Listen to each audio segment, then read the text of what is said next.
అదరగొట్టే కారం రంగు రుచి ఆచి కారం పొడి. త్వరలో గ్రేటర్ హైదరాబాద్ లో మరో ఉప ఎన్నిక వచ్చే అవకాశం ఉన్నట్లు ప్రచారం జరుగుతోంది. బీఆర్ఎస్ నుంచి గెలిచి కాంగ్రెస్ లో చేరిన ఖైరతాబాద్ ఎమ్మెల్యే దానం నాగేందర్ రాజీనామా చేసేందుకు సిద్ధంగా ఉన్నట్లు టాక్ నడుస్తోంది.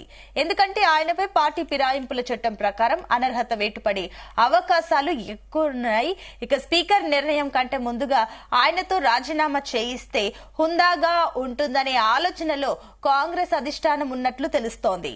అయితే దానంతో ఎప్పుడు రాజీనామా చేయించాలి అనే అంశంపై ఏఐసీసీ ఆరా తీస్తున్నట్లు టాక్.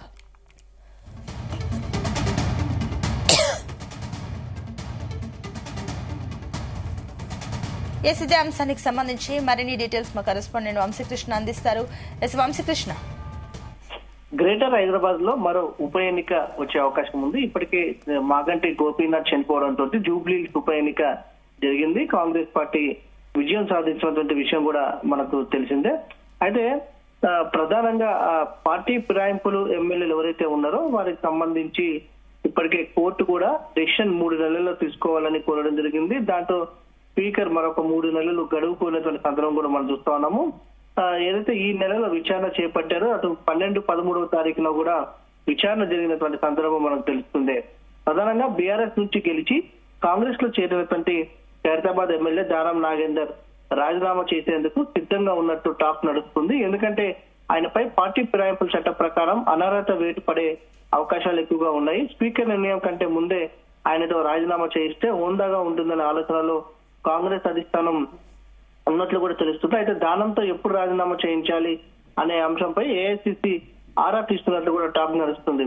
పార్టీ మారిన ఎమ్మెల్యేలపై స్పీకర్ విచారణ కొనసాగిస్తున్నారు. ఇరు పార్టీల నుంచి వాదనలు విన్నటువంటి ప్రక్రియ కొనసాగుతుంది. ఈ లోపే సుప్రీంకోర్టు ఇచ్చిన గడువులోపు అంటే అక్టోబర్ 31 లోపు నిర్ణయం తీసుకోవాలని గతంలో ఇవ్వడం జరిగింది. స్పీకర్ తన నిర్ణయాన్ని ప్రకటించలేదని బీఆర్ఎస్ కోర్టు ధిక్కార పిటిషన్ వేసింది. దీనికి తోడు 2 రోజుల క్రితం వెస్ట్ బెంగాల్ లో పార్టీ ఫిరాయించిన ఎమ్మెల్యే సభ్యత్వాన్ని అక్కడి హైకోర్టు రద్దు చేసింది. ఈ నేపథ్యంలో ఇక్కడ బీఆర్ఎస్ నుంచి గెలిచి కాంగ్రెస్ లో చేరిన దానం నాగేందర్ పై వేటు పడే అవకాశం ఉంది. అందుకే వేటు కంటే రాజీనామా బెటర్ అని కూడా కాంగ్రెస్ అధిష్టానం యోచిస్తున్నట్లు సమాచారం. చాలా రోజుల క్రితమే ఎమ్మెల్యే సభ్యత్వానికి రాజీనామా చేయాలని దానం నాగేందర్ కు అధిష్టానం సంకేతాలు ఇచ్చింది. దాని ప్రకారం కానీ జూబ్లీస్ బై ఎలక్షన్ తీర్పు ఆధారంగా రాజీనామా అంశంపై నిర్ణయం తీసుకుందామని పెండింగ్ లో పెట్టినట్లు అప్పట్లో వార్తలు ఇచ్చినటువంటి సందర్భం కూడా మనకు తెలిసిందే. జూబ్లీస్ లో కాంగ్రెస్ పార్టీ గెలవడంతో ఖైరతాబాద్ లోను బై ఎలక్షన్ కు వెళ్లేందుకు కాంగ్రెస్ అధిష్టానం మొగ్గు చూపుతున్నట్లు సమాచారం. అయితే రాజీనామా ఎప్పుడు చేయాలనే అంశంపై ఏఐసీసీ, సీఎం, డిప్యూటీ సీఎం, ఇతర సీనియర్ నేతల అభిప్రాయాలను తీసుకున్న తర్వాత తుది నిర్ణయం తీసుకోనున్నట్టు కూడా తెలుస్తుంది. జూబ్లీస్ ఏదైతే రిజల్ట్ ఖైరతాబాద్ రిపీట్ చేయాలని కూడా కాంగ్రెస్ పార్టీ భావిస్తుంది. తెలంగాణ రాష్ట్ర ఏర్పాటు తర్వాత జూబ్లీస్ సెగ్మెంట్ లో కాంగ్రెస్ ఉనికి లేదు. అక్కడ ఉన్నటువంటి లీడర్లు, క్యాడర్లు సంబంధించి గులాబీ పార్టీలోకి వెళ్లడం పెద్ద ఎత్తున చూసాము. అయినా బై ఎలక్షన్స్ లో నుంచి మెజార్టీ నవీన్ యాదవ్ గెలిచారు.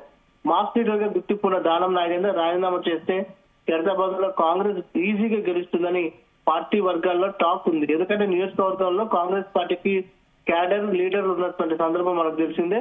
జూబ్లీస్ లో గెలిచిన ఊపి మీద అటు ఏదైతే ఖైరతాబాద్ లో గెలవాలని అటు కాంగ్రెస్ అధిష్టానం భావిస్తా ఉంది. ప్రధానంగా మనం చూస్తా ఉన్నాం ఇప్పటికి 2 దఫాలుగా స్పీకర్ పార్టీ ఫిరాయింపుల పైన విచారణ చేపట్టడం జరిగింది. కానీ దానం నాగేందర్ రానటువంటి పరిస్థితి మనం చూస్తా ఉన్నాము. దాంతో పాటుగా అటు ఏదైతే కడియం శ్రీహరి కూడా పార్టీ ఫిరాయింపులకు సంబంధించిన విచారణకు రావాల్సింది ఉన్నా కూడా ఇప్పటి వరకు ఆ విచారణకు కూడా వచ్చినటువంటి దాఖలాలు అయితే లేవు.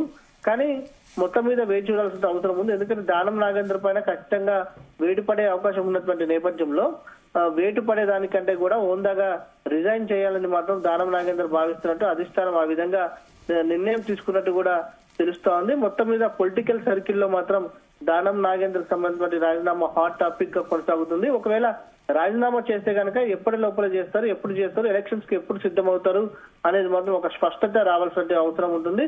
కానీ స్పీకర్ నిర్ణయం తీసుకుంటారో, స్పీకర్ కన్నా ముందే రాజీనామా చేస్తారా అనే అంశానికి సంబంధించి కూడా మనం వేచి చూడాలి. ఒకవేళ రాజీనామా చేస్తే స్పీకర్ ఎప్పటి వరకు కూడా ఈ యొక్క రాజీనామాను ఆమోదిస్తారు అనేది కూడా ఒక ఇంత ఆసక్తి నెలకొన్నటువంటి అంశంగా కూడా చెప్పాలి. మరోపక్క బీఆర్ఎస్ పార్టీ కూడా గతంలో నుంచి ఖచ్చితంగా బై ఎలక్షన్స్ వస్తాయి. 10 చోట్ల ఏదైతే పార్టీ ఫిరాయించినటువంటి ఎమ్మెల్యేలు ఎవరైతే ఉన్నారో 10 చోట్ల ఖచ్చితంగా ఎన్నికలు వస్తాయి. ఆ విధంగా మేము కోర్టుకు కూడా వెళ్ళడం జరిగింది. మాకు పూర్తి స్థాయి నమ్మకం ఉందని కూడా బీఆర్ఎస్ పార్టీ మరో పక్క చెప్తున్నటువంటి అంశం కూడా మనకు కనిపిస్తోంది. కానీ కొంత దానం నాగేందర్, కడియం శ్రీహరికి సంబంధించిన అంశాలు మాత్రం కొంత ఖచ్చితంగా వీరిద్దరి పైన వేటు పడేటట్టు అవకాశాలు ఎక్కువగా ఉన్నాయని కూడా తెలుస్తుంది. కానీ వేటు పడేదానికంటే ముందే దానం నాగేందర్ రాజీనామా చేయాలని ఆలోచన చేస్తున్నట్టు కూడా తెలుస్తా ఉంది.